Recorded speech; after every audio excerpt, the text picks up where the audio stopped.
Sir ಬರ್ತಿದ್ದಾರೆ. ಎಷ್ಟು ಜನಕ್ಕೆ ಪರಿಚಯ ಇದ್ದಾರೆ ನಿಮ್ಗೆ ಯಾರಿಗಾದ್ರೂ ಪರಿಚಯ ಇದಾರ? ನಿಮ್ಮನ್ನು ಬಿಟ್ಬಿಡಿ, ಇವ್ರನ್ನ ಬಿಟ್ಬಿಡಿ, ಇನ್ನಿಬ್ಬರನ್ನ ಬಿಟ್ಟು ಯಾರಿಗಾದ್ರೂ ಪರಿಚಯ ನಮ್ಮ club members.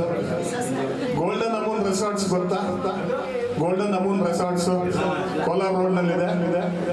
Proprietor first time ಅವ್ರ ಪ್ಯಾಷನ್ ಫಾರ್ ಸಿಂಗಿಂಗ್ ಎಷ್ಟಿದೆ ಅಂದ್ರೆ ನಾವು ಲಾಸ್ಟ್ ಟೈಮ್ ನೋಡಿದ್ವಿ ನಮ್ಮ ವರ್ಲ್ಡ್ ಆರ್ಯ ವೈಶ್ಯ ಮಹಾಸಭಾದಲ್ಲಿ ಮಾಡಿದಾಗ ನಿಜವಾಗ್ಲೂ ಅಷ್ಟು ಚೆನ್ನಾಗಿ ಹಾಡ್ತಾರ ಸರ್ ಅಂತ ನಮಗೆ ಗೊತ್ತಿಲ್ಲ. ಸೊ ಆ ಒಂದು ಪ್ಯಾಷನ್ ಕ್ಯಾರಿ ಫಾರ್ವರ್ಡ್ ಮಾಡಬೇಕು ಅಂತ ನಮ್ಮ ಕ್ಲಬ್ಗೆ ಮೆಂಬರ್ ಆಗಿ ಜಾಯ್ನ್ ಆಗಿದೆ ಸರ್. ಸ್ವಾಗತ ಸರ್, ಸುಸ್ವಾಗತ. Thank you sir, thank you very much. ಆಮೇಲೆ ಸರ್ಗೆ ರಿಕ್ವೆಸ್ಟ್ ಮಾಡ್ಕೊಂಡಿದ್ವಿ, ನಮ್ದೊಂದು ಈವೆಂಟ್ ಅಲ್ಲಿ ಗೋಲ್ಡನ್ ಅಮೂನ್ ರೆಸಾರ್ಟ್ಸ್ ನಲ್ಲಿ ಮಾಡ್ಕೊಡಿ ಅಂತ.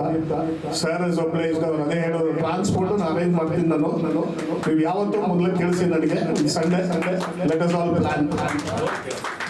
ಫಿಕ್ಸ್ ಮಾಡ್ಕೊಳ್ಳಿ ದಯವಿಟ್ಟು. Yes sir. ಒಂದೇ ಒಂದು ಚಿಕ್ಕ ಡೌಟ್.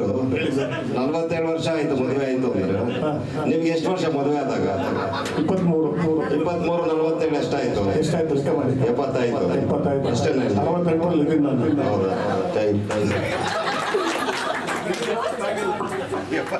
ಅದೇ ನೋಡ್ರಿ, ಹೆಣ್ಮಕ್ಳು ಕೇಳಿದ್ರೆ ವಯಸ್ಸು ಹೇಳ್ತಾರ, ಹೇಳೋದೇ ಇಲ್ಲ. ನೋಡಿ, ಇಲ್ಲಲ್ಲ, ಯಾವ ಗ್ರಂಥದಲ್ಲೂ ಬರ್ದಿಲ್ಲ ಹೆಣ್ಮಕ್ಳ ವಯಸ್ಸು ಹೇಳ್ಬೋದು. ಯಾವ್ದಾದ್ರು ಗ್ರಂಥ ಇದೆಯಾ?